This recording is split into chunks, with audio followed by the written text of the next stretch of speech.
Politics and religion. Well, the only reason I raised it was because I think that okay. Oh, you did it. I think that what we see happening with the presidential election ties directly into what we're studying here with regards to the rise of the Antichrist. I think that from one standpoint, if Hillary wins the election, we are 10 steps closer to the New World Order and the one world government, which will be the platform from which the Antichrist rises. So to that extent, either way, I win. Exactly. If she loses the election, I win because I think she's an evil Luciferian Satanist. And so for her to lose, with all the media backing her, with her being the First Lady of the United States of America, twice, not just once, but twice, her husband being the President of the United States, for her to lose with the media, it would bring joy to my heart just to see how angry everybody in the media is. Just to watch the media people steaming at how they're going to lose their jobs because Rupert Murdoch is going to have them fired for not helping her win. But if she wins, it doesn't matter to me either because we're going to be that much closer to the rise of the Antichrist because she is, without question, a globalist and an internationalist and a dangerous person. In my opinion, based on what I've seen, I think that she would set in place, legislation that would quickly bring to a close the United States of America as our parents and grandparents knew it. And so, Trump, even though I don't think he's an evangelical, though he claims to be a Christian, he's like, I made my mistake.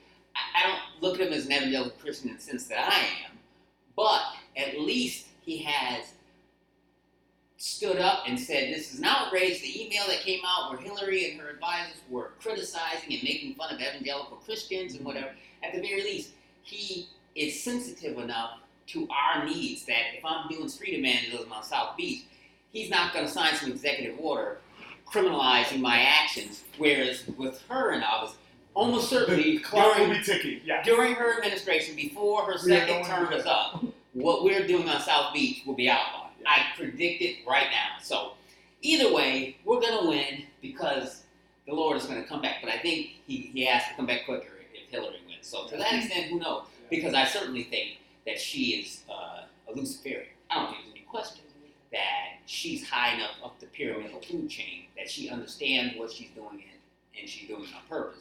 Whereas Trump, who has said today in his little speech in West Palm Beach, Florida, that he was part of that group, and now that he's left, he's exposing their conspiratorial plans to destroy our country. And he said literally those words, which shocked me because he sounded like an evangelical Christian conspiracy theorist as opposed to a conservative Republican candidate for president. But I think that it's part of the broad sort of ranging groundswell of appeal he has with just normal people. Certainly, the professional politicians are all against Republicans and Democrats, conservatives and liberals have all agreed he must be destroyed. But it seems like the people are reading between the lines and seeing something's going on here, and he's exposing it. And so, I think that ties into the topic of today, which is the rise of the Antichrist, and international geopolitics certainly ties into all of that. So we are living, I think, in the most exciting period of time in all of the world. We're going to see all of these things happen right before our eyes, and we are in the process of seeing all of that right now. So stay tuned, because exciting stuff is happening, man. It's amazing. This is better than you could ever hope for. So, 2 weeks ago, last week we had the hurricane, which came and let's see, we've got the camera here and maybe point it this way. How about that? Okay, so last week we finished up we talked a little bit about Semiramis and Tammuz and Nimrod and how the ancient Babylonian pagan system that becomes part and parcel of the Mystery Babylon system started out really all the way back with Adam after the fall. Satan goes to Eve, offers her an opportunity to be the world's first goddess if she, in fact, will partake of the occultic knowledge of the tree of good and evil and seduce her husband into doing the same. Because Satan obviously couldn't force Adam to do anything. So he seduces the wife by offering her goddesshood and then uses the wife to seduce the man. We see that same motif, leitmotif, I think the writers will refer to it as, repeating itself time and again, tragically, throughout the history of the planet Earth, where men do really stupid things because a woman asked them, or encouraged him, or cajoled him to do it. It's the ultimate seduction.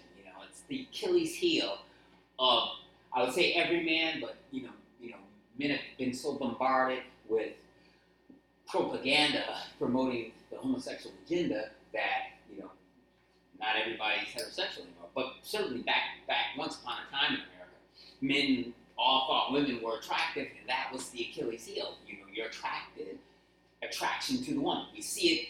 Where do we see it at? In the Bible? In the Old Testament. One of the most famous stories.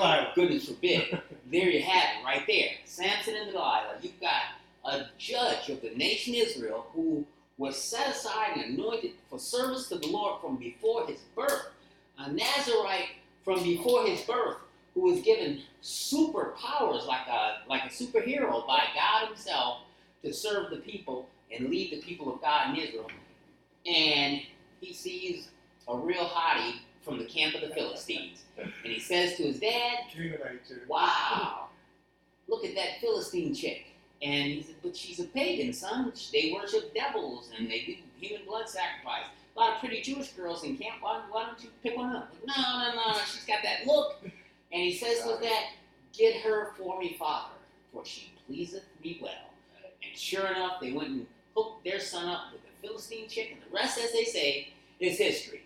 He wound up blind and dead in the temple of Dagon because he was seduced by a pagan woman.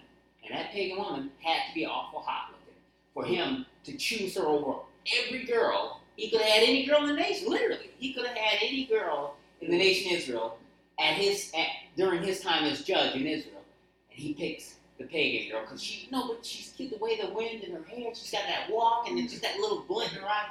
And so he throws himself and his nation down the tubes. Because he was an evil, terrible guy? No, because he fell in love. But he fell in love with the wrong type of girl.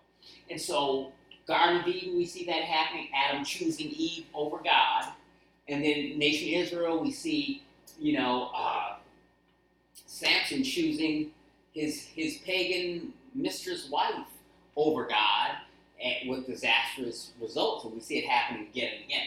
So, the Mystery Babylon system really had its beginning or origin in the Garden of Eden, but it took form, we found out last week, in ancient Babylon. Ancient Babylon, which is not to be confused with Neo-Babylon. The ancient Babylon is the Babylon of the Tower of Babylon, the plain of Shinar, what was today modern-day Iraq, which later became the city and the seat of a worldwide government under the kingdom of Nebuchadnezzar, who was the guy who was in charge at the time that Daniel was taken into captivity in Israel, and Shadrach, Meshach, and Abednego were thrown into the fiery furnace. You guys remember those stories from the Bible, right? That happened in Neo-Babylon. And here's the metallic man that symbolizes that era.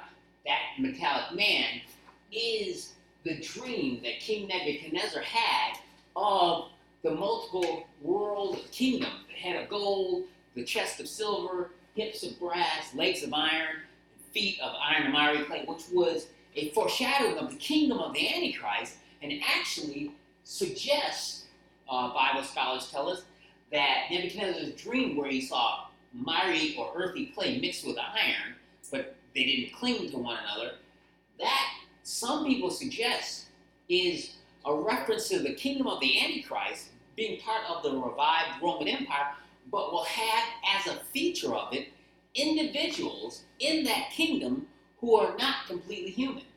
the Nephilim will be part of the kingdom of the Antichrist. Some of the DNA in those humanoids will be human DNA, but some of it will be non-human DNA.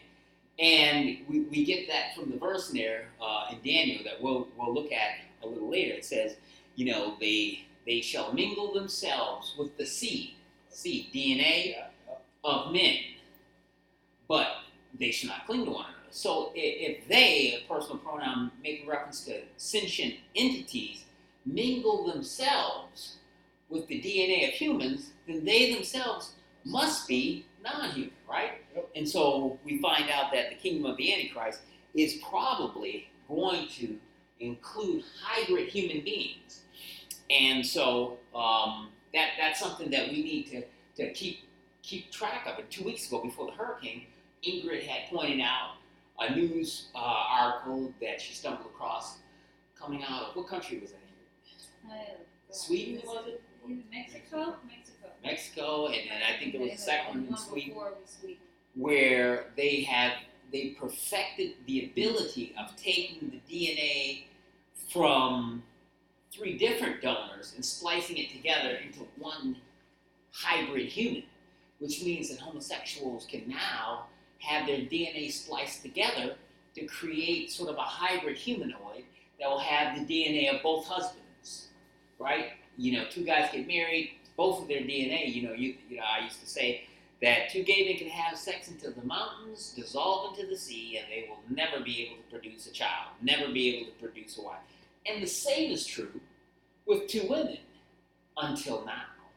Now, through the dark specter of human genetic engineering, we can crack open the DNA molecule, crack open the nucleus of the cell, and start artificially placing genes from different organisms together and forcing them to replicate in a way that God never intended. So now we've crossed a biogenetic barrier that God set up from the very beginning. It was not so, Scripture says.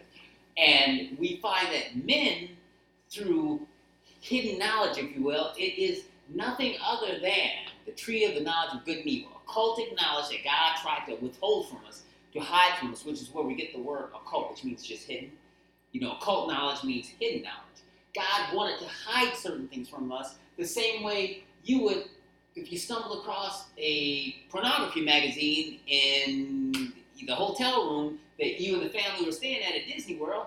You'd pick that thing up and shove it into the first desk drawer before the kiddies came walking in, right? Because you want to hide that kind of stuff from the kids. Now, could they learn things about sexual intercourse and reproduction by looking at it? Sure they could.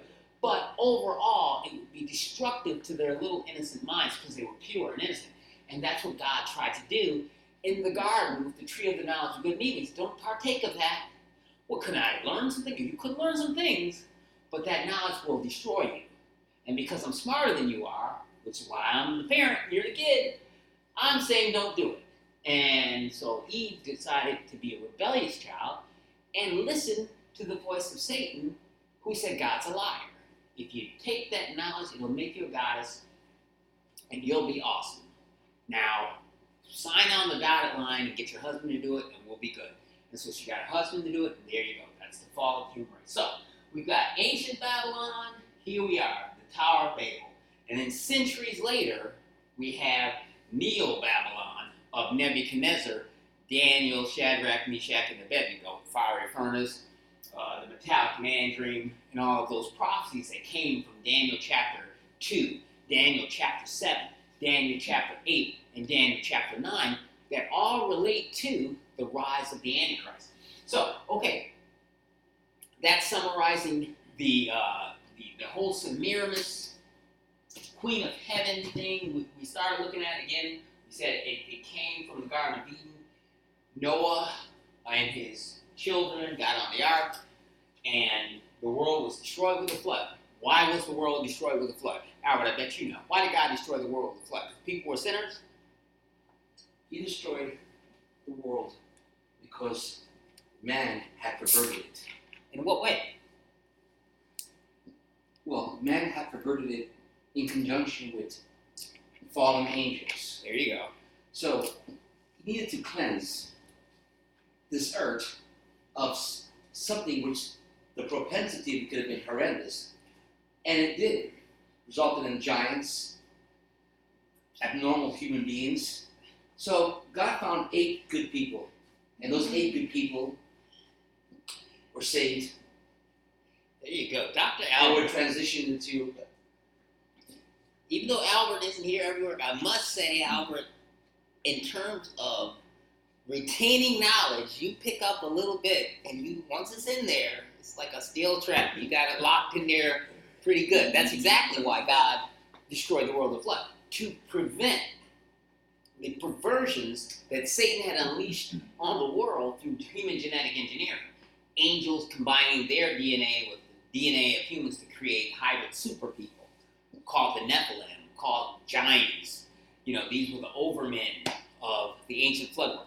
So God destroys the world, and shortly thereafter, Noah and his family go forward and they're repopulating the earth. Now, Noah has a son named Ham, who has a son named Cush, who has a son named Nimrod. So Noah has a son, grandson, and great-grandson. Nimrod is the great-grandson of Noah. And Nimrod became the first post-flood world emperor. And he built this tremendous city on the plain of Shinar in what is modern-day Iraq, known as Babylonia. And Babylonia, or Babylon, Gate of the Gods, is what it literally means in the Semitic tongue. Babel means the gateway of the gods, meaning a portal that the gods, not necessarily the God of the Bible, by the way, can step through to interact with us. God didn't want the fallen angels to interact with us, which is why he cast Adam and Eve out of the Garden of Eden and shut off their ability. You know, the pineal gland in the forehead was, I like to suggest, is kind of like the DirecTV satellite dish that allows them to pick up channels where they could interface, see, talk to, and hear from the fallen beings that God had cast out of heaven. But because these angelic beings were full of wisdom far beyond human comprehension, they could deceive, distract, and destroy humans. And so the idea has been suggested that the ancient legends related to the lost city of, starts with an A, Albert, city under the water, Atlantis. Atlantis was really a real place, except it wasn't underneath the water. Like in the comic books as a kid, I read about, it was Namor, Submariner is the guy, and he lived in a kingdom under the sea.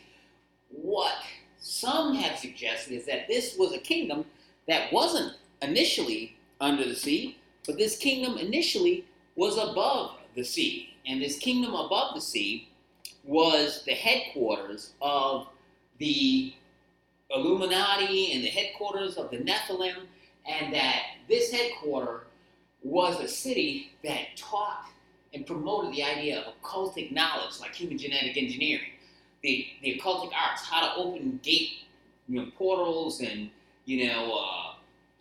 celestial gates so that the fallen angels could come through and interact with the people. So God destroyed the world with the flood to get rid of the Nephilim that had been created by humans and angels procreating, marrying together, and raising families, eventually tribes and nations of people together, and also, some believe, to destroy the city of Atlantis, which became the occultic sort of headquarters of Satan's plan to take over the planet Earth.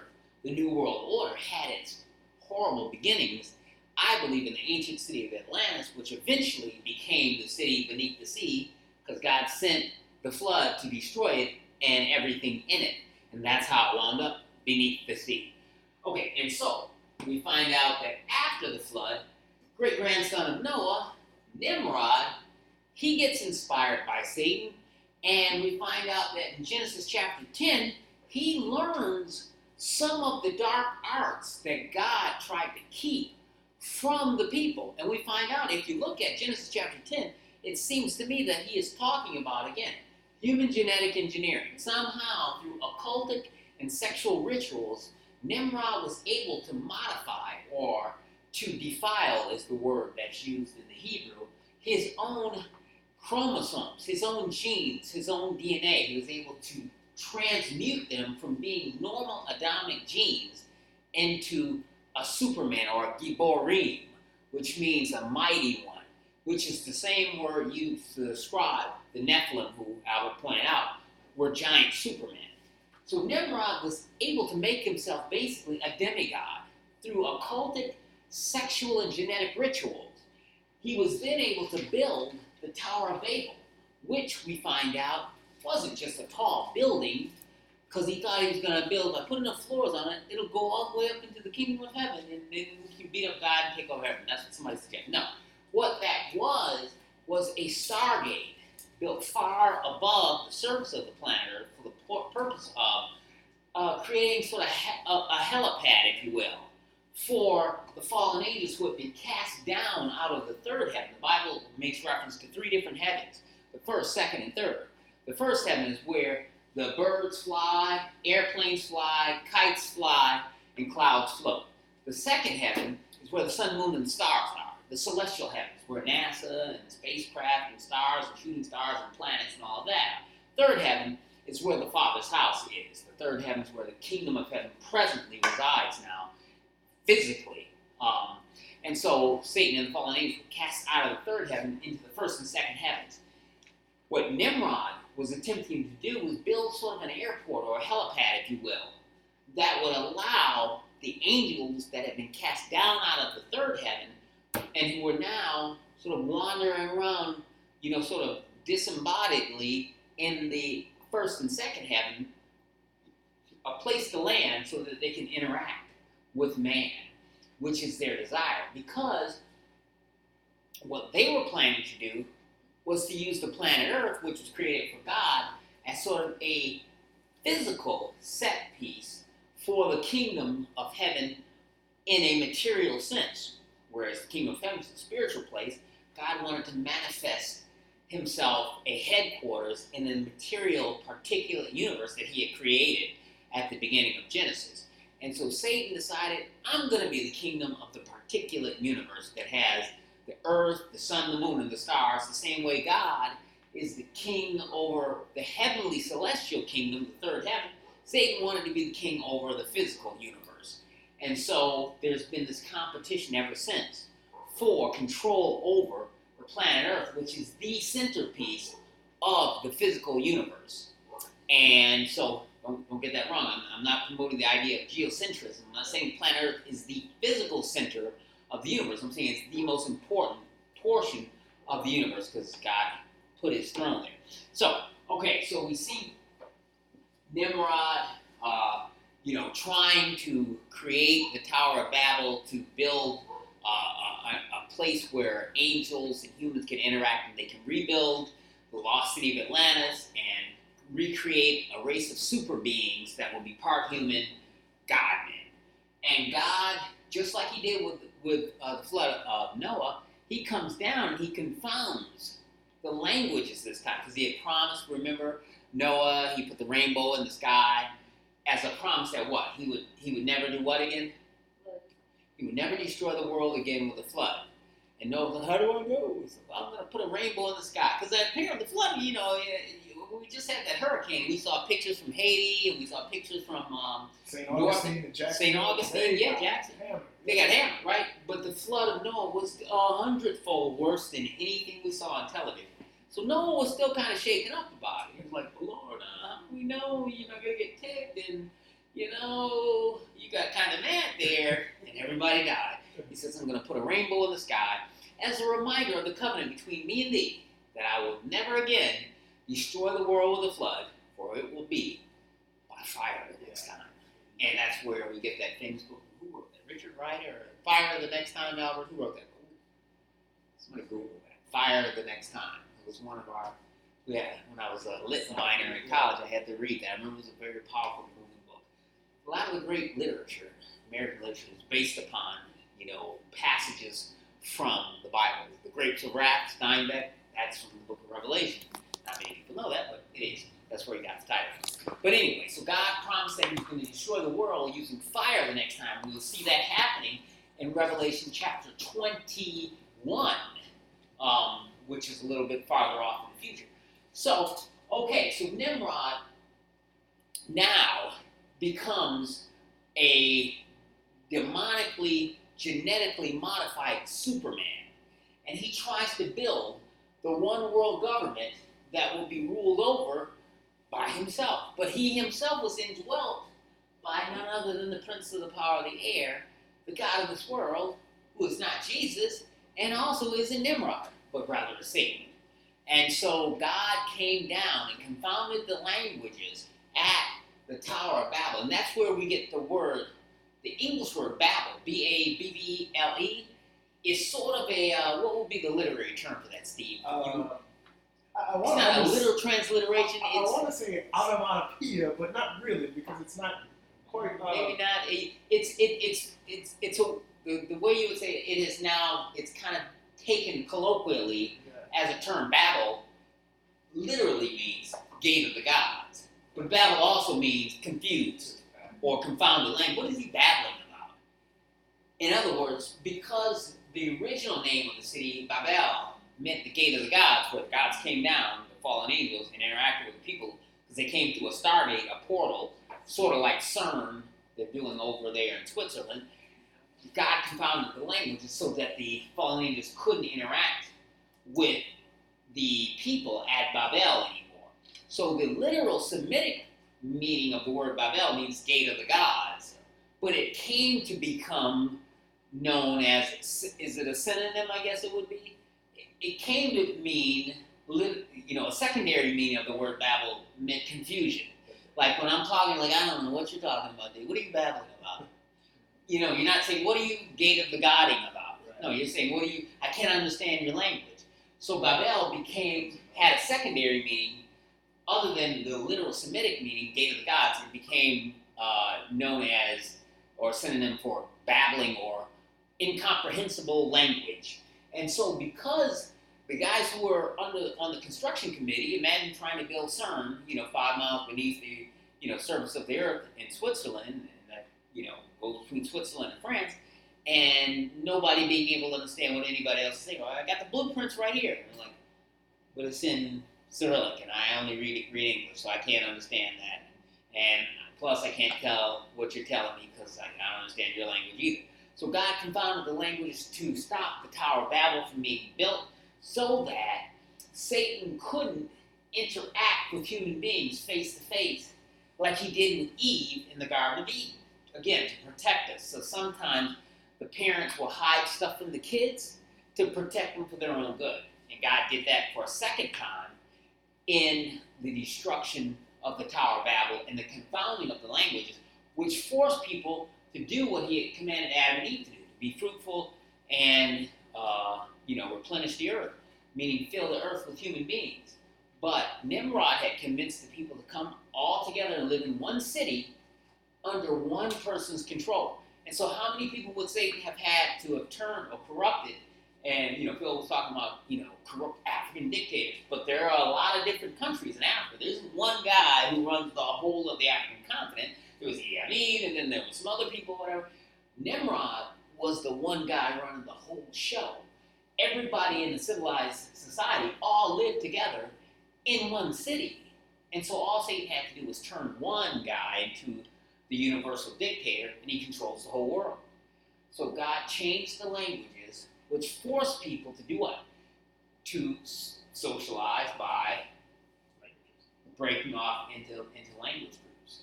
So if I can't understand what you're saying, what's for dinner, Ingrid? What? I don't understand what you're saying. You tell me, I'm like, I don't understand. But, Albert said, well, I got some, ramen noodles and Captain Crunch at my house, so you can come over. Okay, well, I'm going with you. Just because I understand. Because I can understand it. Yeah. I don't understand what you're saying to me. So God forced the people to scatter and spread, not based on ethnicities, because there weren't ethnicities. Everybody was the same ethnic group then. After Noah came through the flood, he was the father of all the people that lived on the earth, his 3 sons, Shem, Ham, and Japheth. Now, people who study, cultures and ethnicities and tribes and all that kind of stuff, anthropologists, some people say, oh, well, for instance, Jews and Arabs descended from Noah's son Shem, which is why they're called Semites. And then you've got others who believe that Caucasians or white people came from Noah's son Japheth. Japheth, yeah, and then black Africans came from his son Ham, and so we are able to identify general people groups to one of Noah's three sons, but at the time they all lived together, so everybody pretty much looked, for the most part, similar. Why? Because genotypically and phenotypically they share the same genetic traits. It's when they broke out into different people groups and moved to different parts of the world, and they're being subjected to different climates and different types of the rays of the sun that the natural selective part of our genetic makeup allows us to do things like guys who live on the equator and face the rays of the sun tend to develop more melanin cells or melanocytes than people fair complected like, say, Albert, who have fewer melanocytes. But the cells in Albert's skin that make him look the shade of color that he is are exactly the same color as the ones inside of me and the same ones inside of Phil. It's just that we have more of them per square inch than Albert does, which in the light of the sun causes him to appear sort of beigeish pink, whereas I look reddish brown and Phil looks a darker brown. It's all, under the microscope, the same melanocyte cell, and it's the same color. It's beige. It's just a question of how many of them do you have collected together in one place. So now you have different complexions or different darknesses of skin. And then you start taking on different characteristics. Like some people have longer aquiline noses, some people had higher cheekbones, some people had flatter faces. Asian folks had straighter hair and kind of flat faces, where, the Caucasians had, the more pronounced pointed features like the pointed nose and the thinner lips, and people from the African continent had broader, flatter noses and less thin lips. And so all of these things are just phenotypic expressions of information that's contained in the genes, which geneticists call genotype. So what you look like physically on the outside is your phenotype. What you're made up with inside in your genes is what you call your genotype. So people scattered around the world and started looking different and created different tribes of human beings, but they were all sons or grandsons or descendants of Noah, who was himself a descendant of Adam, so they were all Adamic. So we had different people groups, but they all descended from Adam. Okay, and so we got this guy Nimrod and his wife Semiramis starting the myth regarding the goddess. And we know that whole goddess thing started in the Garden of Eden and played itself out in ancient Babylon, so that when Nimrod was eventually killed, allegedly by one of the sons of Noah, who took issue with Nimrod, imposing homosexuality and human blood child sacrifice on the people of Babylon, when he was killed and chopped into pieces, his wife Semiramis started the whole myth about the dying and resurrected sun god king, and that she was the queen of heaven, she was a goddess, and she got impregnated by what? A Beam of light. beam of light. And that was the myth that came from out of ancient Babylon that carried itself forward all the way through from Nimrod and Semiramis, all the way through to Neo-Babylon, eventually to the Greeks and the Romans, and from the Romans to the modern day Roman Catholic Church through their attempt to incorporate or adopt many ancient Babylonian pagan practices, find their platform or live on today in the ancient in the modern day Roman Catholic Church, which really is a reiteration or a remanifestation of the ancient Babylonian paganism of Nimrod and Semiramis. So let's take a look. We had talked 2 weeks ago about how in the temple, Israel even had been infected with some of these ancient Babylonian practices that got destroyed at the Tower of Babel, that had sort of resurrected itself again in Neo-Babylon during the Babylonian captivity. And after the Babylonian captivity, when Israel was allowed to return to her land, she brought back with her a lot of the pagan religious practices that the Babylonians were practicing during the 70 years captivity. And so let's take a look at Ezekiel chapter 8. And Ingrid, you go ahead and start us out with verse 13 through 16, just by way of sort of re-summarizing. Ezekiel chapter 8, verses 13 through 16. He said also unto me, Turn thee yet again, and thou shalt see greater abominations than they do. Then he brought me to the door of the gate of the Lord's house, which was towards the north. And behold, there sat women weeping for Tammuz. Then said he unto me, Hast thou seen this, O son of man? Turn thee yet again, and thou shalt see greater abominations than these. And he brought me into the inner court of the Lord's house, and behold, at the door of the temple of the Lord, between the porch and the altar, were about 25 men with their backs toward the temple of the Lord, and their faces towards the east, and they worshipped the sun towards the east. Okay, so we find out in, verse 14, we specifically find out that this angel is revealing to God's prophet Ezekiel that in the temple of God, in Solomon's temple in Jerusalem, they were weeping for Tammuz, which was this ancient pagan practice that began in ancient Babylon, where Nimrod was killed, and eventually his wife gave birth to their son, who they named Tammuz. Now, legend has it that she was fooling around with the pool boy and got pregnant, but because she had promoted herself as this chaste virgin queen who was in mourning for her husband, for her to be having sex right after his funeral would make her look like an unchaste woman.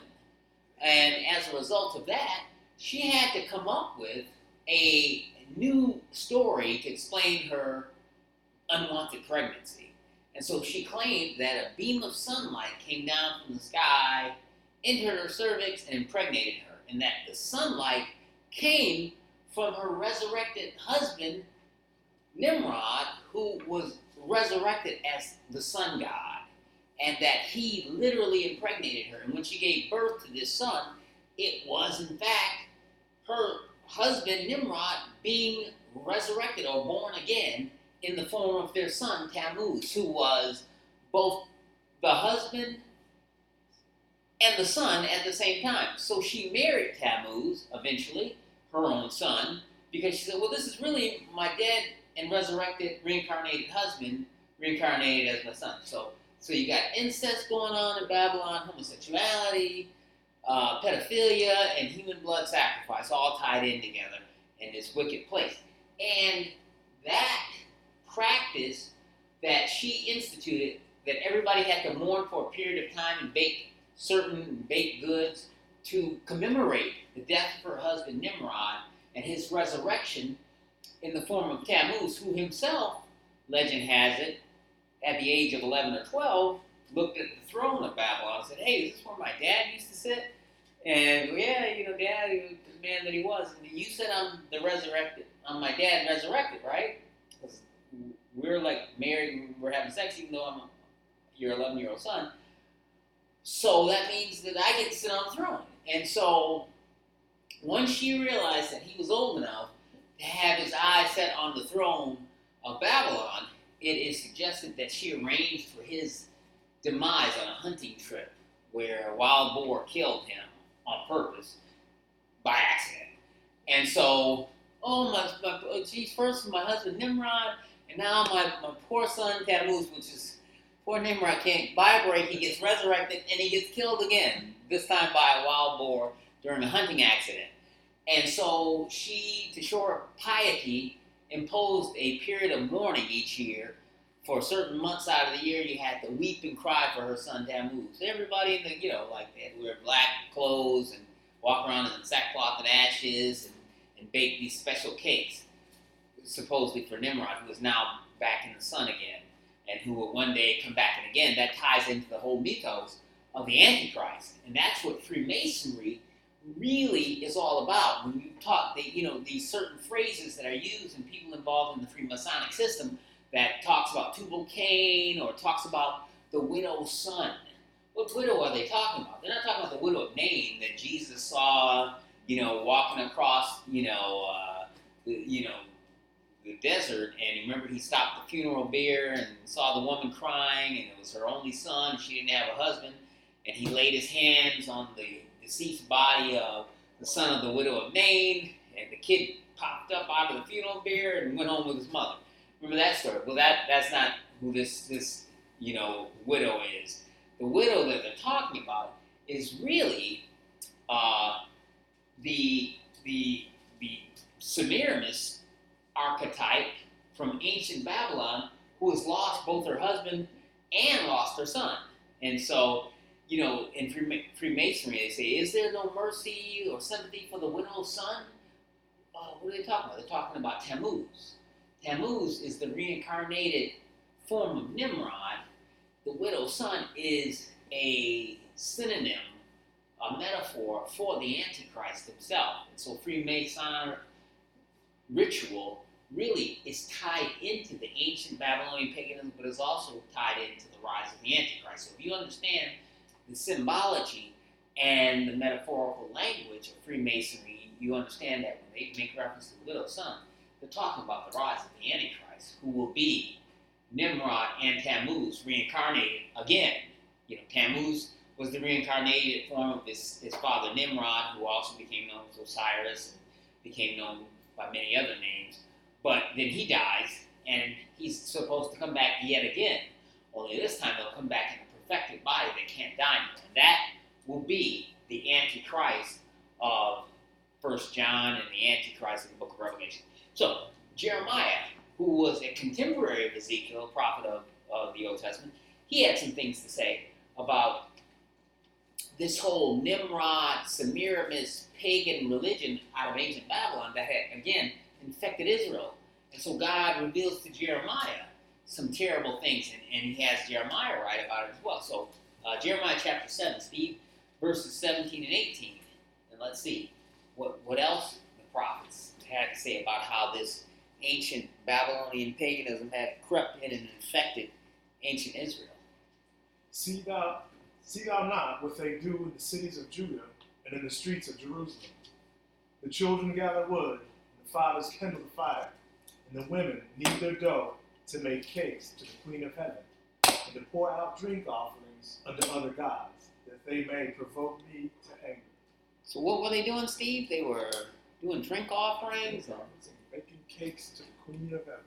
Right. So that's where we get the idea of the baking cakes to the Queen of Heaven. Again, that comes from ancient Babylonian paganism. We find out that was being done in ancient Israel. They were baking cakes to the Queen of Heaven. The Queen of Heaven is none other than Semiramis. And that's where that title, Queen of Heaven, comes from. Now we see that in the world's largest pseudo-Christian cult, they also have a revered figure that is really the head of their church system. Which pseudo-Christian organization is that? Catholic Church. Roman Catholic Church, yeah. And they make reference to who they call the Virgin Mary. They refer to her by the title, the Queen of Heaven. And that title comes directly out of the book of Jeremiah, and it's referring to not the mother of Jesus, who hasn't even been born yet at this point. It's referring to Semiramis, who lived at the time of the Tower of Babel, and this Tower of Babel was eventually destroyed by God. So Semiramis is really the archetype that eventually becomes the Virgin Mary of the Catholic Church, becomes the widow of Freemasonry, and Gaia of the New Age and the New World Order's nature religions. Right. Bill. A question. This period of time what is the period of time between the Queen of Heaven and Nebuchadnezzar, who was the king of Babylon? Okay, so now let's take a look at our time record. That helps us out a little bit better. So we're talking probably 1,500 years. You're talking about right after the flood of Noah. We're talking 4,400 years ago. Tower of Babel. That's where Nimrod and Semiramis actually lived as a husband and wife. And then you're talking 700 years, 800 years before Jesus, or 2,700 years ago. So 4,400 years ago, we're talking about ancient Babylon, Nimrod, Semiramis. 2,700 years ago, we're talking Nebuchadnezzar, Daniel, and Neo-Babylon. So on our time chart, it's the distance between Tower of Babel here and the metallic man. And in between there, Abraham gets called out of the Ur of the Chaldees, marries his wife Sarah, and eventually the nation Israel is created when he has a son who has 12 sons, and they become 12 tribes of Israel, and they go into the Egyptian captivity. And then Moses comes along and leads them out of the Egyptian captivity, and he gets the law on Mount Sinai after the Ten Commandments, the movie with Yul Brynner as Pharaoh. Right? It was a good movie. And so then after that, they escape from the Egyptian captivity, but they go into paganism because they're worshiping to Semiramis. And so God sends them into the Babylonian captivity for a period of 70 years. And during this Babylonian captivity, that's when Daniel meets King Nebuchadnezzar, and Nebuchadnezzar has a dream of the metallic man, which is the four kingdoms of the world, including the Antichrist, revived Roman Empire. And then, after that, some 400 or 500 years later, you get the birth of Christ. And so between the 400 and 500 years, Babylon was destroyed. I would say, not so much destroyed. Babylon was actually never really destroyed. It kind of fell into disuse. Babylon became sort of the way Detroit is. It's like it used to be the industrial centerpiece of the whole world. And then as the auto industry started getting exported to Mexico and Japan, it kind of fell into disuse. So all the major corporations weren't setting up shop in Detroit anymore. And it was still there, but it wasn't an important city anymore. So Babylon was never literally destroyed because we see references to it in the New Testament where Peter is literally going to Babylon, and some people say that's not making a symbolic reference to Rome, but really doing missionary trips to Iraq to preach the gospel in the East. And so it still existed, but not as an important city. It isn't destroyed until we get to Revelation chapter 18. Which is why I would suggest Babylon fell into disuse and disrepair. But even today, you can go and see the city of Babylon. You can see on the Euphrates River. You can see artifacts. And when Saddam Hussein was in power, he was actually rebuilding the Temple of Nebuchadnezzar with a lot of money that he generated from oil revenues to build sort of he considered himself a reincarnation of Nebuchadnezzar, the great leader of his people. And so Babylon exists until this day. It's just that it's not in much use anymore. It's not like the Orange Bowl that got torn down and then it got rebuilt as a baseball stadium.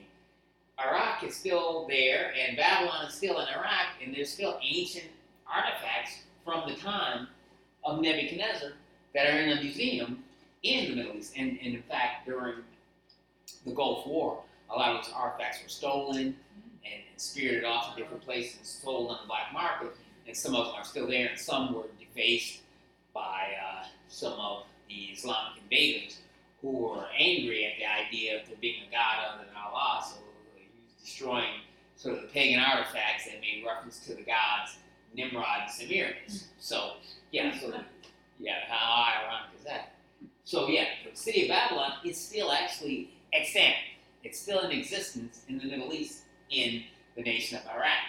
And we'll get to it next week, but, Joseph Chambers, who's a well-known Bible scholar, suggests that the headquarters of this new world, one world religion will be transferred from the city of Rome, which is, I think, currently the seat of apostate pseudo-Christianity, and it'll be transferred from Rome to literally the city of Babylon in Iraq, and it will become the centerpiece of a new religious temple that's going to be built and will be part of the New World Order's one world religion. Dave Hunt says that city that's referred to in Revelation 17 is the city of Rome.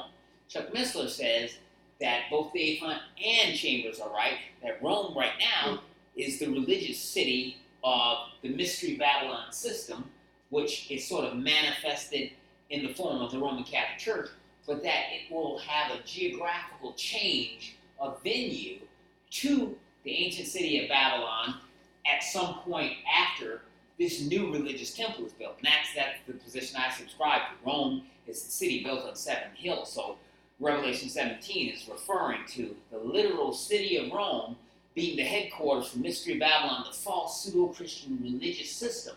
But in Revelation 18, it has now been moved from the city of Rome to the city of Babylon in Iraq.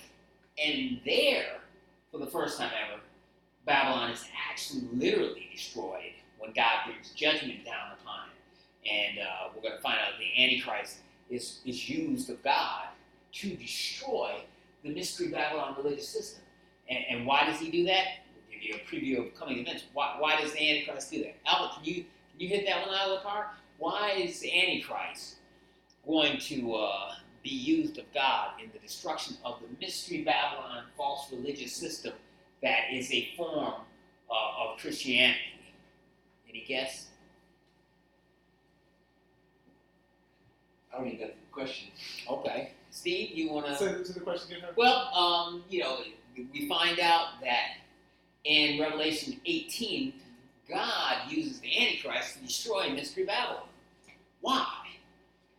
Oh, Christian. Why would the Antichrist destroy his... Well, because he's going to then take control. He's going to take control. He no longer needs this false religion to rule. He can now wholesale open up. Right. Antichrist is going to be a political leader. And this guy is going to need, just like, a presidential candidate needs a party, either the Republicans or the Democrats need behind him to get him into office. And so the one world religious system that's promoted by the Roman Catholic Church and the United Nations will be the platform that he uses to unite the world behind his candidacy as the leader of the free world. And he's going to use this Mystery Babylon system to unite all of the aberrant forms of religion with Christianity. Only it's not going to be true Christianity, because a true Christian church will have already been raptured to the Father's house in heaven. The pseudo-Christians, the Jehovah's Witnesses, the Mormons, the Roman Catholics will all be left behind. And they'll unite together with the Muslims, the Zoroastrians, the Baha'is, and all of the Eastern mystics like Hinduism, Buddhism, all of the Shintoism, all of the other Eastern mystery religions will unite together in a one-world religion that is an apostate pseudo form of Christianity with the Jesus involved in it. But all the other gods will be involved in it too. Antichrist will use that to unite everybody together. Once everybody's united together, he will then rise to promise as the political leader to bring peace to the whole world. And because he appears to be an individual that is,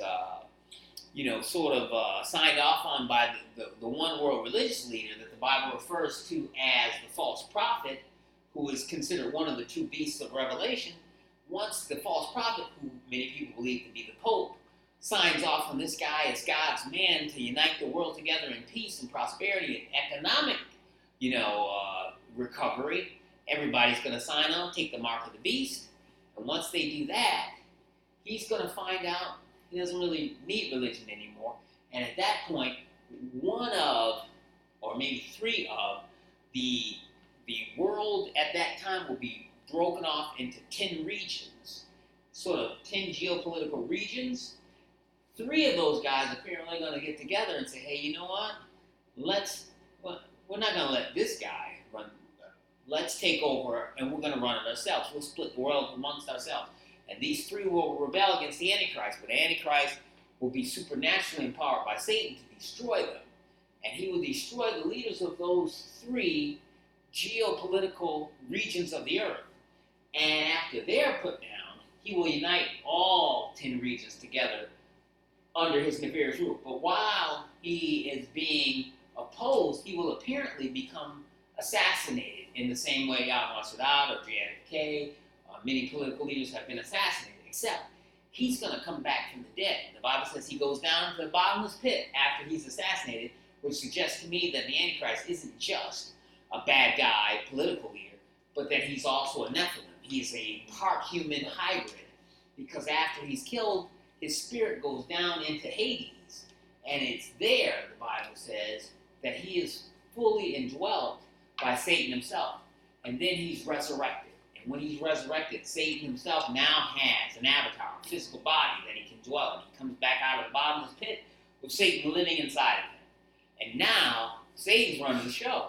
He doesn't want to share his glory with some one-world religion and some pope. Like, oh, no, not having the pope, the queen of heaven.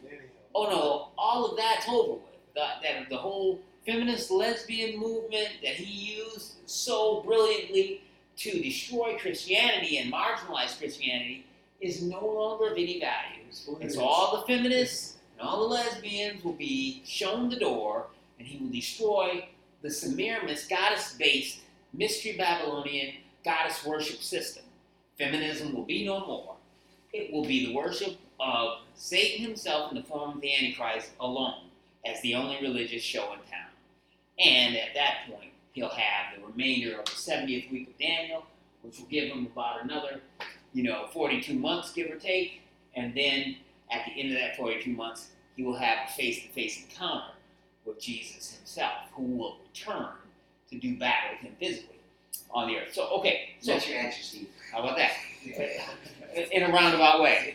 So, Albert, while we're in the Old Testament, before we jump over to Revelation 17 real quick, give us a ride through the prophet Zechariah, one of the latter prophets, considered one of the major prophets in the Old Testament. Zechariah chapter 5.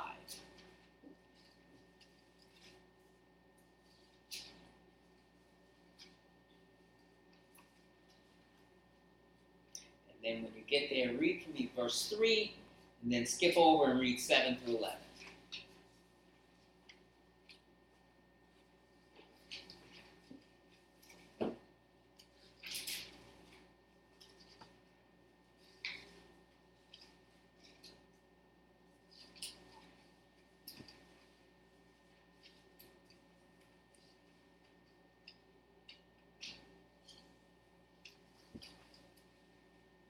Did you find your Henry Morris Study Bible?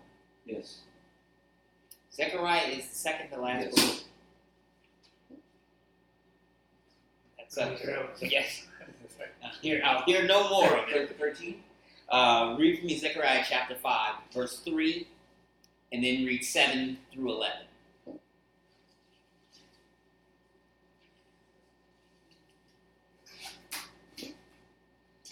Then said he unto me, that is the curse that goeth Read that forth. again, though. So Then said he unto me, this is the curse that goeth forth over the face of the whole earth. okay, so now what we have, Zechariah is being spoken to by, again, another messenger of the Lord. An angel has visited Ezekiel, Jeremiah, and now Zechariah. And these angels are showing these prophets of God visions into the future so that they can see what's going to happen in the future. They're not being shown something that's going on the earth at this time, but they're all being shown sort of YouTube videos of stuff that's going to happen centuries later.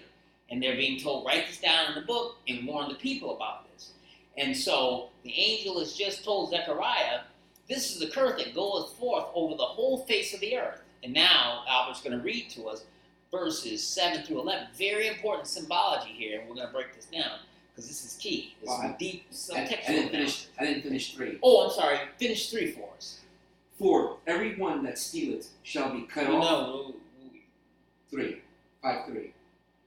that's 4 though. No, I'm reading 5, 3. Okay, go ahead. For every one that stealeth shall be cut off as on this side, according to it. And every one that sweareth shall be cut off as on that side, according to it.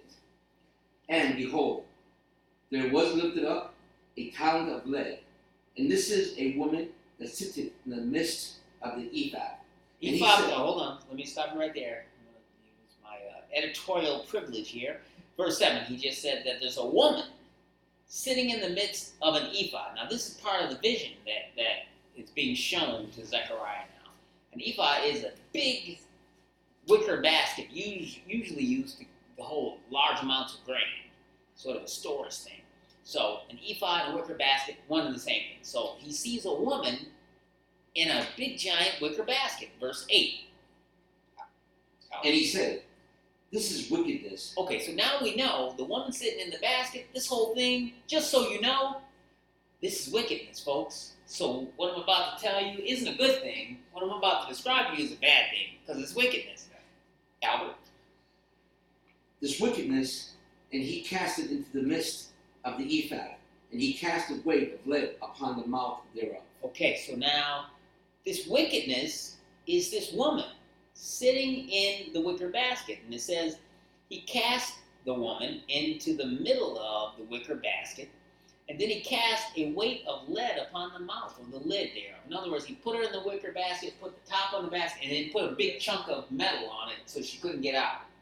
And then we go on to verse 9 where Albert tells us, Then lifted up my eyes, and looked, and behold, there came out two women, and the wind was in their wings, for they had wings, like the wings of a stork. And they lifted up the ephod between the earth and the heaven. let's break down verse 9. Now, that's important. I lifted up mine eyes and looked up, and behold, there came out two women. Now, this wasn't Christy Brinkley and Giselle Bundchen. These women were different than normal women because they had wings. This is the only reference in all of the Bible, and I'm not talking the Apocrypha, which has been rejected as part of the Bible. It is the only reference in all of the Bible where angels are referred to as female entities. We already know from verse 8, this is wickedness. So we see these female angels that TBN and Janet Paul Crouch and all those guys, if you ever go up to their headquarters up in Orlando or no, it's Broward County. Oh, It's right right over on. Yeah, Pickwood Pines. Timber Pines. Yeah. And so I've been over there to the TV station, and man, you go in there, female angels everywhere. Voluptuous, big-breasted women in flowing golden robes, wings, and all this stuff. And I'm like, but don't you understand? Female angels in the Bible are satanic perversions of the angels that God created, none of which were female.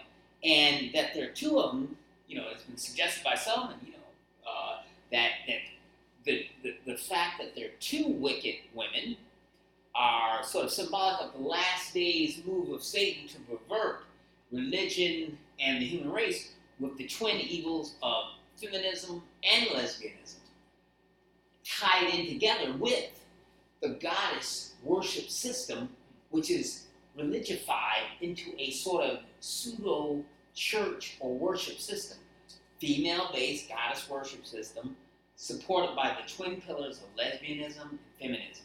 Not very popular concepts back in the day of Zechariah. It was almost unheard of, lesbianism in the time of Zechariah. Unheard of. But today, my goodness, feminism and lesbian go hand in hand. It's like pancakes and syrup. You can't have one without the other.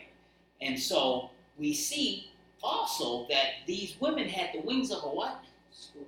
Stork, by the way, is a ritually or ceremonially unclean animal in Judaism in the law of Moses. The same way a pig being sacrificed on the altar would be this horrific form of blasphemy, the stork is also considered a ritualistically unclean animal. So God is telling the nation Israel something. This is Zechariah is a Jewish prophet. He's writing primarily to a Jewish audience. When Zechariah said, God showed me these female angels, but they had stork wings. You already know, even if he hadn't said, this is wickedness, and by the way, hello, sign, like wickedness, they would already know this is wickedness and unclean because the wings of a stork, oh, that's ritual. You can't have a stork in the temple. You can't bring that in as a sacrifice. Same way you wouldn't bring a pig into the temple of Solomon and do a sacrifice. So we already know this is some kind of unclean, God-condemned perversion here. Women with stork wings. And these women pick up the basket that contains the wicked woman. And they lift it up into the air, and they start flying away with it. Where are they going? Well, We're going to find out because Albert's going to tell us. When they picked up the wicker basket and start flying away with the woman, verse 10, Albert, where did they fly the woman to? Then said I to the angel that talked with me, whither do these bear the ephah? In other words, where are they going with the lady?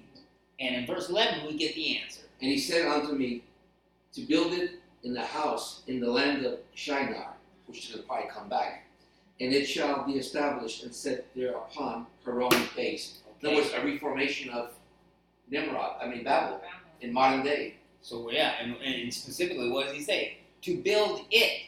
Right.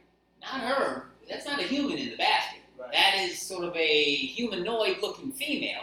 It says to build it an house, which is the Hebrew there is another word for temple. To build a religious temple for this unclean woman in the land of Shinar. Now, guess where the land of Shinar is? Modern day Iraq. That's exactly right. The land of Shinar is synonymous with Babylon, synonymous with the country Iraq. They flew this wicked woman in a basket to ancient Babylon, which is in modern day Iraq, to do what? To build a religious temple, a goddess temple in Iraq. And that's why Joseph Chambers, who runs Paul Creek Ministry, says that the Antichrist headquarters will be in Iraq, but first it'll be in Rome. And so we'll see that. So she's going to get her own temple built there, and it shall be established and set there upon her own base. So we're going to find the goddess worship system that currently is being promoted by the Roman Catholic Church out of which city? Rome. The city of Rome. Vatican City is located in the city on seven hills, Rome. And we see that they worship this goddess-like creature who they refer to by the title, the Queen of Heaven, which is Semiramis' old title. And they call also The mother of harlots. well, that's what the Bible calls it. The Roman Catholic Church doesn't call her the Mother of God. What do they call her? Mary. The Queen of Heaven or the Mother of God. All the same, right? Okay, so we find out that this one world religion that's coming is going to be a goddess-based system on the twin pillars of lesbian and feminism tied together, and everybody that doesn't go along with that will be vilified. And how many people to this day can stand up and say, maybe in Africa it's still politically correct to be able to say feminism and lesbianism is wrong, but in most westernized nations, the propaganda of the media has so demonized someone who would speak out against feminism as to you'd be ashamed to admit it. Like, you're a feminist, right? Oh yeah, absolutely, yeah, shoot, man, yeah, I've been a feminist. Oh yeah, dude, I wear pink socks and the whole 9 yards, and I'm all into women empowerment. But that's going to be the political litmus test that this new goddess-based system, which is really ancient Babylonian paganism, reestablished again, and it's going to be headquartered in Iraq and Babylon. So, with the time we have left, let's see. Oh, we got time. We'll roll through real quick. Let's take a look into Revelation 17, and let's take a look and see.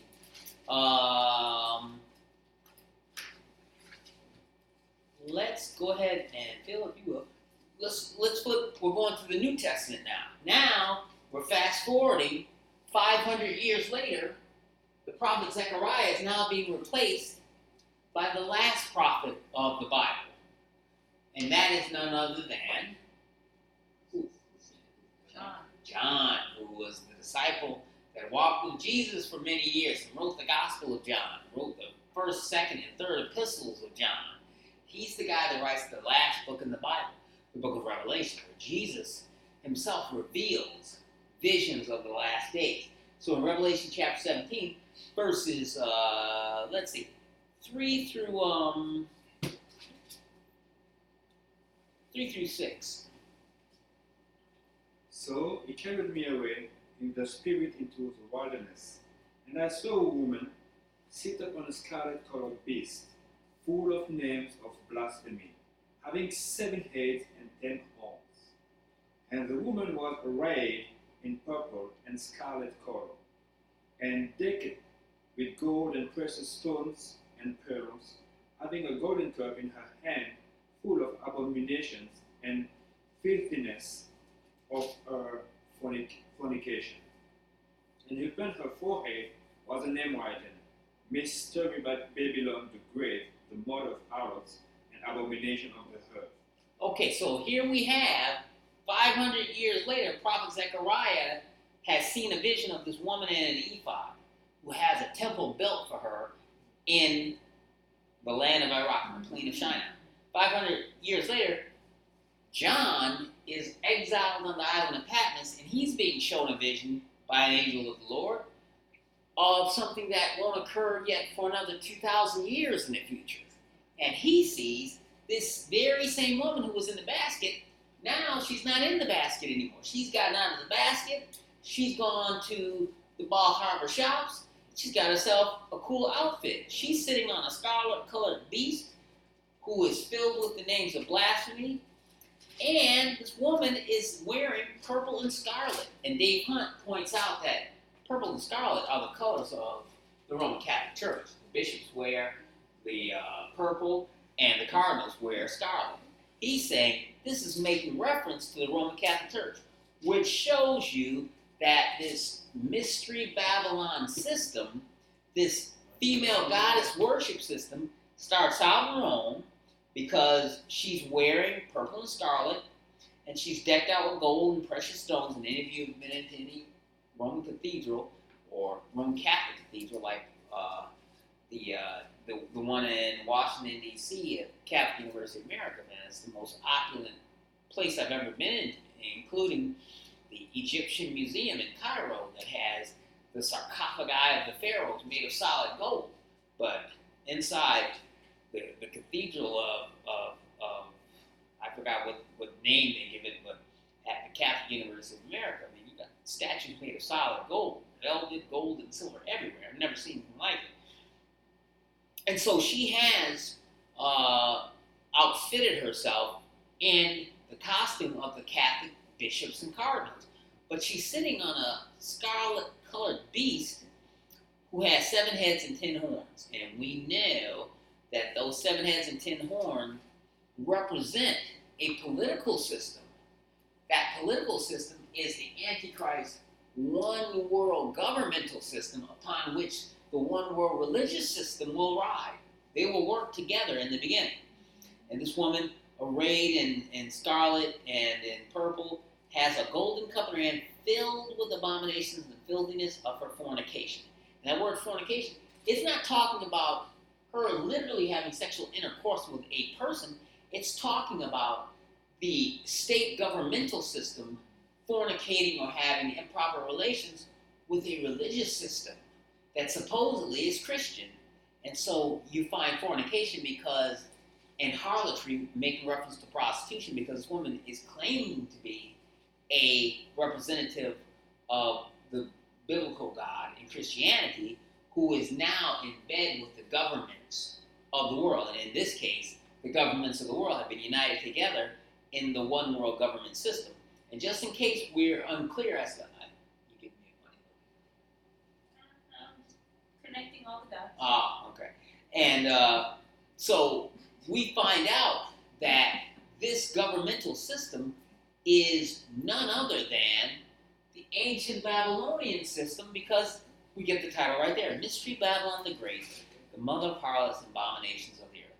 That is hearkening us all the way back to Genesis chapter 3, all the way back to Genesis chapter 10, the Tower of Babel, the fall of the Tower of Babel, Nimrod and Semiramis, back again amongst us in a living color. And so verse 6, let's see, it's pretty long there. Let's give, read for us 6 through, give us 6 through 9. And I saw the woman drunken with the blood of the saints, and with the blood of the martyrs of Jesus. And when I saw her, I wondered with great admiration. And the angel said unto me, Wherefore didst thou marvel? I will tell thee the mystery of the woman, and of the beast that carrieth her, which hath the 7 heads and 10 horns. The beast that thou sawest was, and is not, and shall ascend out of the bottomless pit, and go into perdition. And they that dwell on the earth shall wonder, whose names were not written in the book of life from the foundation of the world, when they behold the beast that was, and is not, and yet is. That's confusing. Right? The beast that was and is not, and yet is. Anybody remember that group from the 80s? Was not was. Remember Don was, and he had that group. Had that right? Remember they had a real cool, like sort of electro pop song, and they called themselves Was Not Was. And wow, yeah, Don was. But I think about him whenever I do it. Like the beast was and is not, and yet is. Yeah. That's confusing. What does that mean? Give us verse 9, Ingrid. And here is the mind which hath wisdom. It's almost like John is laying the foundation there. He's like, listen, this isn't for the faint of heart. This is for real hardcore Bible students. You gotta like really study this stuff because it's confusing. He's kind of letting you know this is not meant to be simple. This is confusing stuff. And then he says, The 7 heads are 7 mountains on which the woman sitteth. now right there is where Dave Hunt ties in his great work, A Woman Rides the Beast, the fact that this woman is wearing purple and scarlet, which is the color of Catholic cardinals and Catholic bishops, and it's a city built on 7 mountains or 7 hills. And what's the world's most famous city built on 7 hills? Rome. Rome, right. And so he's saying, God is giving us a hint here that this woman is being headquartered in a city on the earth, and that city is none other than Rome, because she's sitting on the 7 heads. The 7 heads are mountains in which the woman sitteth. And then verse 10, And there are 7 kings. 5 are fallen, and 1 is. And the other is not yet come. And when he cometh, he must continue a short space. what in the freak are they talking about? Verse 11, And the beast that was and is not, even he is the 8th, and is of the 7, and goeth into perdition. I remember the first time I taught Revelation 17, I think of all the verses that gave me the most trouble, verse 11 of Revelation 7, I was like, what in the freak are they talking about? It's in the beast that was and is not. It says, even he, personal pronoun there, is the 8th. Wait, he is the 8th? But he's also of the 7th and goeth into perdition. And it's like, that makes no sense at all. But if you read verses 10 and 11 together, then it makes a little bit more sense. And there are 7 kings, 5 have fallen, 1 is, and the other is not yet come. And when he cometh, he must continue a short space. So the breakdown for that is this. At the time John's writing this, it's 96 AD. And he's making reference to 7 kings. 5 had fallen, meaning there were 5 great world emperors, and we're going to look at our chart and go through those. 5 had lived and died as of 96 AD when John was writing this. And then he says there's 1 who is in existence at this time. And that was none other than Emperor Nero, who had him in exile on the island of Patmos. And then he says, and the other is not yet come, who will be a new Nero, a new Roman emperor, who will be none other than Antichrist, who comes from out of the revived Roman Empire. The Roman Empire dissipates, divides, disappears, and then comes back again. This final ruler will come after Nero, but he hasn't come as of 96 AD, and it says, and when he comes, he must continue a short space. What's that short space? 42 months, 3.5. Yeah, he gets 42 months to consolidate his rule through the false religious system. The one world religion will get him to the throne, and then once he gets there, he's only going to have 42 months to sit on the throne, and then Jesus will come to take him off the throne. And then we find out in verse 11, we get an even more clear description. Ingrid, so go ahead and give that to us. And the beast that was and is not, even he is the 8th, and is of the 7, and goeth into perdition. That's real confusing, but we're going to explain that. Okay, and let's go ahead and read verse 12 for us. And the 10 horns which thou sawest are 10 kings, which have received no kingdom as yet, but receive power as kings 1 hour with the beast. Okay, and again, this is where I lay in. I say that the world is divided out into 10 geographical regions, and there's a governor over each one of those geopolitical regions, and these 10 together are 10 kings or rulers or regional governors. They don't have a kingdom as yet, but they get it at the last hour when Antichrist says, I'm breaking the world into 10 regions, and it's not going to be the United States anymore. It's going to be a North American free trade area. It's going to be Canada, the United States of America, and Mexico. That'll make it one region, and South America will be another region, and so on and so forth. And then it goes on to say in verse 13, These have one mind, and shall give their power and strength unto the beast. the beast is none other than Antichrist. Antichrist. And verse 13, interesting. These have one mind. Now, I was thinking, now is the Holy Spirit being poetic here? They have one mind, they're all in agreement. Or is he saying something more? Is this a reference to modern day MK Ultra mind control technology that only in the last few years has been available, where you can put a chip beneath the skin or an implant in the brain, and you can control the ability of a person to hear, to see, and to think. You can actually, there is technology that suggests that soldiers on the field of battle can have an implant placed in the brain, and they can receive instructions through the implant directly into the brain so that they can hear the thoughts of their commanders while they're out on the field of battle.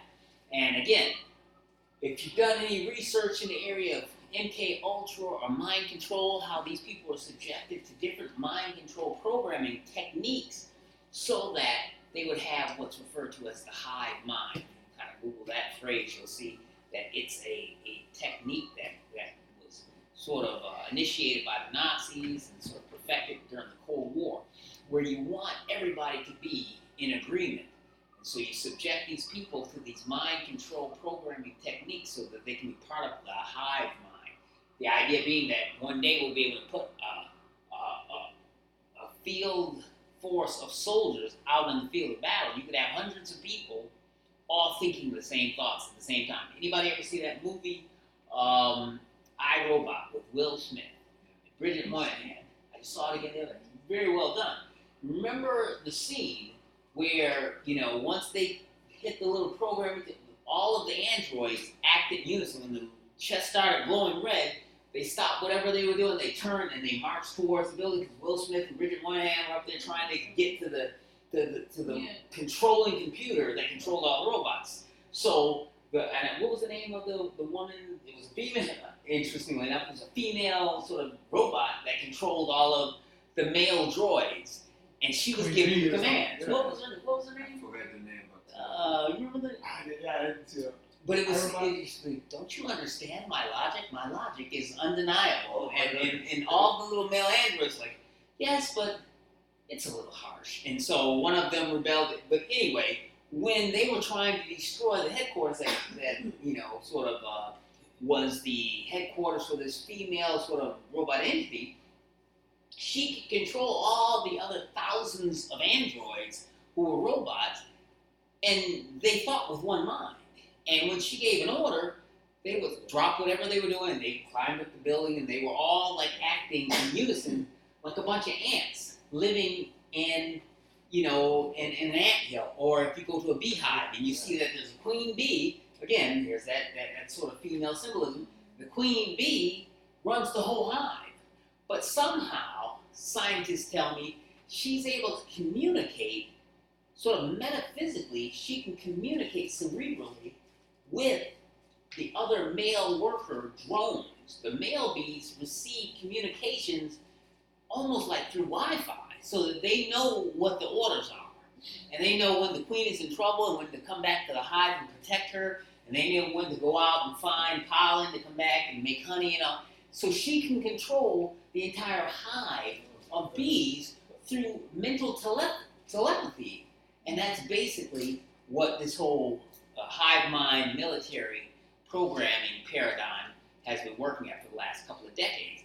But when you read this verse here and it says, these have one mind, and they shall give their power and strength unto the beast, I wonder if they're talking about some type of modern day, cerebral MK Ultra mind control technology where you will actually be able to control the thinking of anyone who takes the mark of the beast. Your thoughts will no longer be your own. You will have given up your own free will.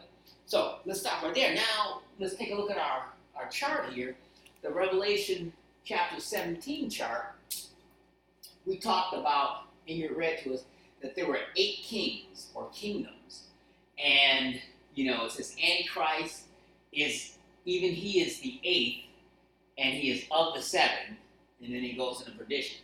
So, a number of different Bible scholars have suggested that Revelation 17 breakdown is as follows, and these are the 5 primary interpretations of Revelation 17, verses 1 through 11 that we kind of just went through. That the kingdom 1 through 8 was the Egyptian, Assyrian, Neo-Babylonian, Medo-Persian, Greek, Roman Empire, the revived Roman Empire, and from out of the revived Roman Empire will be the one world government ruled over by the Antichrist. And that's why the kings that ran this government, Egypt, the pharaohs ran it. Assyria was run by the Syrian king. Neo-Babylon was run by Nebuchadnezzar. Medo-Persia was run by Cyrus the Great, Darius the Mede. And then Greece was ruled over by the great world ruler Alexander the Great. Rome won. The first Roman Empire was ruled over by all of the Caesars who replaced one another, and Nero, who was on the throne at the time. Then John wrote the book of Revelation in 96 AD. And then you have the revived Roman Empire, or Rome II, which is initially a conglomeration of 10 regional governors or kings who unite together to give us what we call the New World Order, or the one world government divided out by 10 regional kings, which are really the re-establishment of the ancient Roman Empire. But the 8th king that Revelation talks about is none other than the Antichrist. And right, so it says even he is the 8th, but he is of the 7. What does that mean? That means that in the same sense that each one of these kingdoms and kings were precursors to the ultimate one world government, they each one made strides or steps towards uniting the world together under one governmental system. They never could quite complete it. But they laid a foundation for it to make it closer and closer and more of a reality. And the Caesars came the closest to being able to do that. And then they fell into disarray, and obviously, when the Huns, or who were they doing the battle with in Britannia? They were fighting the Goths, the Visigoths, and the Goths kind of, So one of the 7 meaning having the same goal, the same objective, well, of which everyone preceded him had. I would say you might want to look at it as layering. You had the first world, the pharaohs really laid the first foundation for the sort of post-flood one world empire, and then you had Assyria, which was really established by Nimrod himself. They came along and they laid on another layer of one world governmental rule, and then Nebuchadnezzar came and he took some of the knowledge from the Syrian kings and was able to improve upon that to make a one world government, which is the head of gold, which is the greatest of the 4 kingdoms referred to by Daniel in the metallic mandarin. And then Babylon kind of got divided out into Medo-Persia, and then you had Darius the Mede and Cyrus the Great, and so on and so forth. So the Antichrist really builds upon all of those 7 prior attempts at one world governmental rule. And he is the 8th of the final, and he is of the 7 in that, he has stolen from those guys the different abilities. Okay, now Adrian Rogers, who is another Bible prophecy scholar who wrote a book, he's making reference to Revelation 17 and 10. So just read for us Revelation 17 and 10 for us again to give us context. And there are 7 kings. 5 are fallen, and one is, and the other is not yet come. And when he cometh, he must continue a short space. Okay, so now Adrian Rogers says those 5 kings are specifically 5 Roman Caesars. And he says the first being Augustus Caesar, and the second being Claudius, the third Caligula, the fourth Tiberius, and the fifth Nero. These were the kings of Rome, or the Caesars. And these were already fallen as of 96 AD. But the one who is, as of 96 AD, Domitian or Nero, depending upon, what year you think that happened, 95 or 96. So the one who is, I believe that's Nero at the time. And then what we have is the other who has not yet come will be the 7th. So you got 1, 2, 3, 4, 5, 6, the one who is, which is either Domitian or Nero, and then the other who has not yet come is the Antichrist. And when he comes, he must continue a short space. So we have that one. And then when we go over here to what Grant Jeffrey, another great Bible scholar, has suggested, he's made reference to Revelation chapter 17, verse 10. And he also makes reference to Daniel chapter 2, where there's a dream of a metallic man, the head of gold, the breast of silver, the hips of brass, legs of iron. He's saying that the 7 are as follows: Egypt, Assyria, Babylon, Persia, Greece, the original Roman Empire, and then the revived Roman Empire, which is what the last 4 of which we call Daniel's 4 plus 1, because Daniel, in his metallic man interpretation of the dream of Nebuchadnezzar, says the head of gold is Babylon, the chest of silver is Medo-Persia, the hips of brass, that's Greece, and the 2 legs are the Roman Empire, which divides into east and west. And then you've got the revived Roman Empire. So why don't Steve? You could probably, while we're read Daniel real quick. Daniel chapter 2, verses 28 through 49. Give some context. So what Steve is going to read to us is basically Nebuchadnezzar's dream of the metallic man, which is a vision of the last world empire. Okay. Daniel chapter 2, verse 28 to 49. Yep. But there is a God in heaven that revealeth secrets, and maketh known to the king Nebuchadnezzar what shall be in the latter days. Thy dream and the visions of thy head upon thy bed are these. As for thee, O king, thy thoughts came into thy mind upon thy bed. What should come to pass hereafter, and he that revealeth secrets maketh known to thee what shall come to pass. But as for me, this secret is not revealed to me for any wisdom that I have more than any living, but for their sakes, shall make known the interpretations to the king, and that thou mightest know the thoughts of thy heart. Thou, O king, sawest and behold the great image. This great image, whose brightness was excellent, stood before thee, and the form thereof was terrible.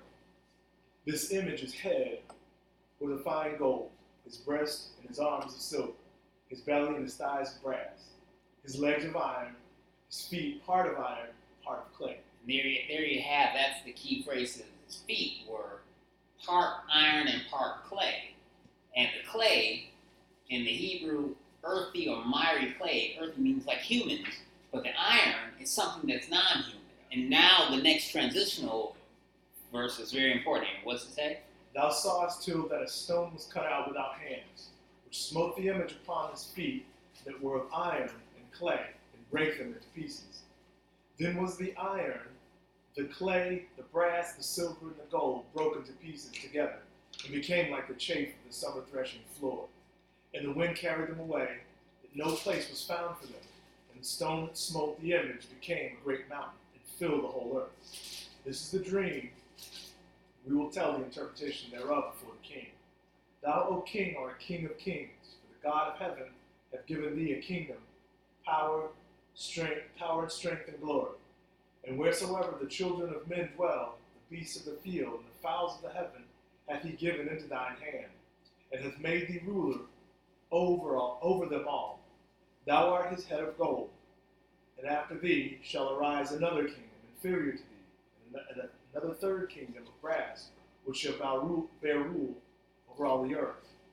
And the fourth kingdom shall be strong as iron, for as much as iron breaketh in pieces, and it subdueth all things. And as iron that breaketh, all these shall it break in pieces and bruise. And whereas thou sawest the feet and the toes, part of potter's clay, and part iron, the kingdom shall be divided.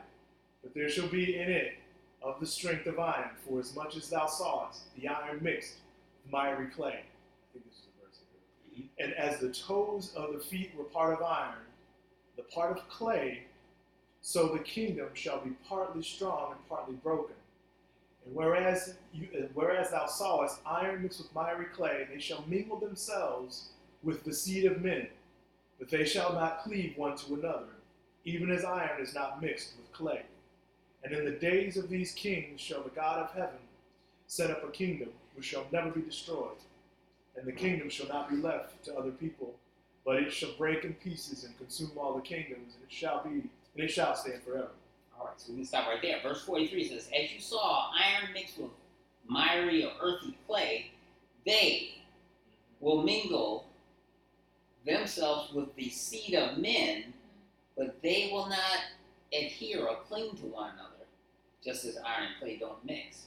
So if the they that are mingling themselves with the DNA of men are different than the men themselves, then they can't be men. So it's not men mingling their DNA with other men, it's saying non-men are mingling their DNA with the DNA of human beings.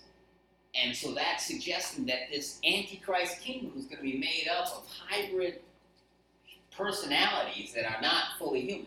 So now we can pop over, Steve, if you will, while we're doing that, or Albert, pop over to Daniel chapter 7, and when I give you the cue, read verses 1 through 7. So now, we've seen what Daniel has talked about as 7 kingdoms, and then the last 5 are the ones that Daniel talked about that are part of the metallic man. Now we're going to go to Daniel chapter 7, and we're going to see Daniel making reference to 4 kingdoms. And again, these are just different ways of looking at all the attempts in the past of establishing a one-world government, which were never successful and won't be successful until the man of sin, the Antichrist, actually comes along and accomplishes it. So, read for us real quick, Daniel chapter 7, Albert, verses 1 through 7. The 4 great beasts. In the first year of Belshazzar, king of Babylon, Daniel had a dream and visions of his head upon his bed. Then he wrote the dream and told the sum of the matters. Daniel spake and said, I saw in my vision by night, and behold, the 4 winds of the heavens strove upon the great sea. And 4 great beasts came up from the sea, diverse one from another. The first was like a lion, and had eagle's wings. I beheld till the wings thereof were plucked, and it was lifted up from the earth, and made stand upon the feet as a man, and a man's heart was given to it. And behold, another beast, a second like to a bear, and it raised up itself on one side, and it had 3 ribs in the mouth of it, between the teeth of it. And they said thus unto it, Arise, devour much flesh. After this I beheld, and lo, another like a leopard, which had upon the back of its 4 wings of a fowl. The beast had also 4 heads, and dominion was given to it.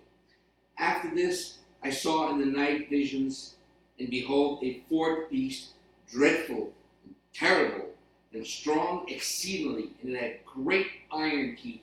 It devoured and brake in pieces, and stamped the residue at the feet of it, and it was diverse from all the beasts that were before it, and it had 10 horns. All right, so let's look real quickly at what Albert just read. Daniel receives a vision from an angel as to these final world empires. The lion that Daniel saw in this vision is none other than what Nebuchadnezzar saw as the head of gold. Nebuchadnezzar saw these four kingdoms as this glorious man-made human statue. Daniel saw them the way God saw them, as these horrific beasts that are to be feared and to look down upon. Nebuchadnezzar was like, wow, look at these great kingdoms of the world. That's why he saw it as this glorious metallic man, whereas Daniel saw them as beasts and monsters that made you sick. So Daniel sees the lion, which is the head. This is the Neo-Babylonian Empire of Nebuchadnezzar, and then the bear, which also had a head. This is the Medo-Persian empire that replaced the Babylonian Empire. And then eventually we go to the third beast, which is a leopard. And this leopard has four heads. Which kingdom is this? Greek Empire. The Greek Empire. And why does it have four heads? Because it represents four of the heads of Alexander the Great and his three generals that he decided to divide the kingdom. In the beginning, Alexander the Great. Remember they said Alexander the Great, he conquered the known world so fast that he was referred to as having the speed of a leopard and the quickness with which he took over the whole world. But once he united the whole world together in his one world government, he got like typhus or typhoid fever or something during one of his campaigns, and he got sick and he was dying. And he said, you know, wow, who's going to inherit? You don't have a son, you're homosexual, so you don't have an heir. And he said, give it to the strong. And it was divided out amongst these four generals who were. Seleucus, Ptolemy, Lysimus, and Cassander. That's exactly right. So we got Seleucus, Cassander, Lysimachus, and Ptolemy divided up the then known world because Alexander the Great died suddenly. And so then after that, Daniel sees this terrible beast with one head. This terrible beast is none other than the empire that replaced the Greek Empire, and that was none other than the original Roman Empire. And so these four beasts have a total of 7 heads. And that's where, in Revelation, we see, okay, is it 4 beasts, you get 7 heads? Wait, it's confusing, because there's only 4. But remember, one of them had 4 heads, because it was Cassander, Lysimachus, Ptolemy, and Seleucus. So that's where you get 4 plus 3, so you get the 7. So mathematically, Revelation actually works out. And then finally, Chuck Missler lays out Revelation 17:10, which we've already talked about. There are 5 kingdoms. He says those 5 kingdoms are Egypt, Assyria, Babylon, Persia, and Greece. And then he says the one that is, as of the time John is writing Revelation chapter 17, is the Roman Empire. He says that the other, the 7th, that has not yet come, is none other than the revived Roman Empire from which the Antichrist will come. So, while Revelation 17, 8, 9, and 10 sounds very confusing, like he's the 8th, but he's of the 7th. Like, is he the 8th or is he the 7th? You know, when I read it the first 3 times, I was like, I don't understand what you're saying here. Is he the 7th or is he the 8th? Just say which one he is. It doesn't matter to me. I don't care which one he is. Just say it. Don't say he's both. Yeah. But he's the 8th, but he is of the 7th because he inherited all the work that they had done before. So this is kind of our Revelation 7. That is probably the most complicated area in the Bible to have to explain to anybody. And so there we go. And so Ingrid, just finish this up real quick with verse, let's see, 14 through 18. Just finish that out, and that's where we're going to end. Of what? Revelation 17, popping back to Revelation 17, which is the kingdom. The Mystery Babylon system, which is the one world religion, is now morphing into the one world government. And now, the one world government of the Antichrist and the one world religion of Semiramis, the Queen of Heaven, are going to have a clash now. And only one of them is going to come out on top. Ingrid's going to tell us about it. Verses 14 through 18. They shall make war with the Lamb, and the Lamb shall overcome them.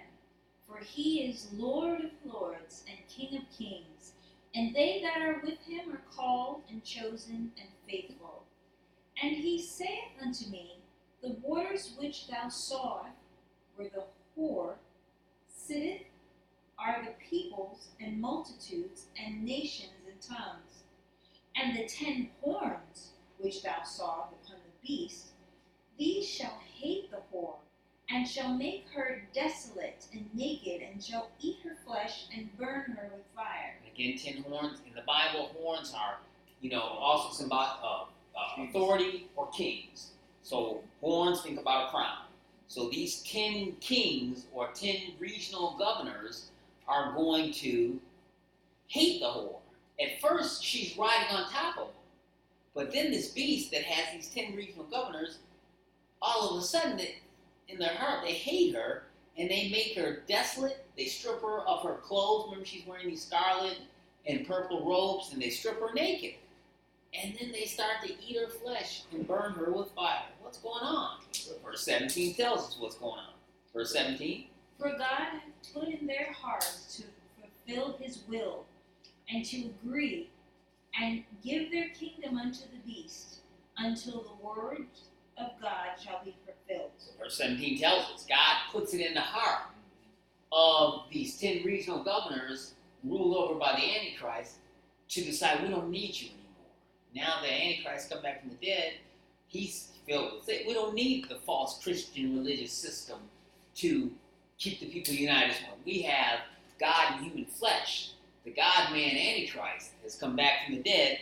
Now we can destroy this false harlot system and this ridiculous reference to the God of the Bible and Jesus and Mary and the Queen of Heaven. We don't need any of that stuff anymore. We're going to worship Satan directly through the Antichrist.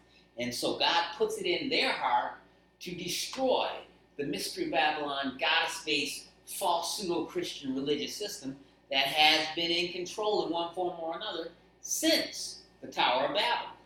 And so, verse 18. And the woman which thou sawest is that great city, which reigneth over the kings of the earth. And that's where Dave Hunt says that great city is Rome. And we'll eventually get to Revelation 18 and we'll find out what happens there.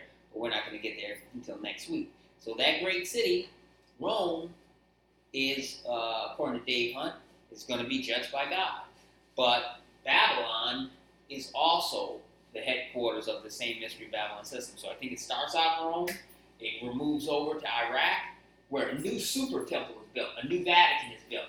But instead of being built in the West, where the Western powers are headquarters, it's being moved to the East, which is where the centroid of power seems to be moving towards as we get closer to the Battle of Armageddon. It's no longer the Western white-centric, Caucasian-centric nations that are running the show. Now it's going back to the Semitic peoples, which is the way it was in the very beginning, right? Jesus was a Semite, Abraham was a Semite. Right. Say that again? Oh, Yes. there you go. So we go back to the beginning again. So now the centroid of power has gone from the white sort of Western European nations based in the Vatican back to Iraq, to the Fertile Crescent, to the east, where the Semitic peoples have their origin base. And that's where the final drama will play itself out in the city of Babylon and Iraq, and we'll talk about that next week. So, there we went through a lot of stuff, we got through a lot of materials. You guys stayed with it, and Albert, you came through today, So, all right, so why don't you close us out in prayer there, Al? Dear Jesus, thank you for the privilege of spending a Thursday evening listening to the Word of God, dear Lord. Lord, bless us all this week. Keep us safe, protect us.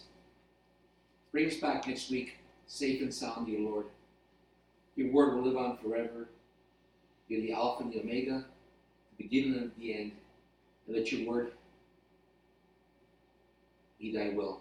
In your precious holy name, amen, amen, amen. Remote.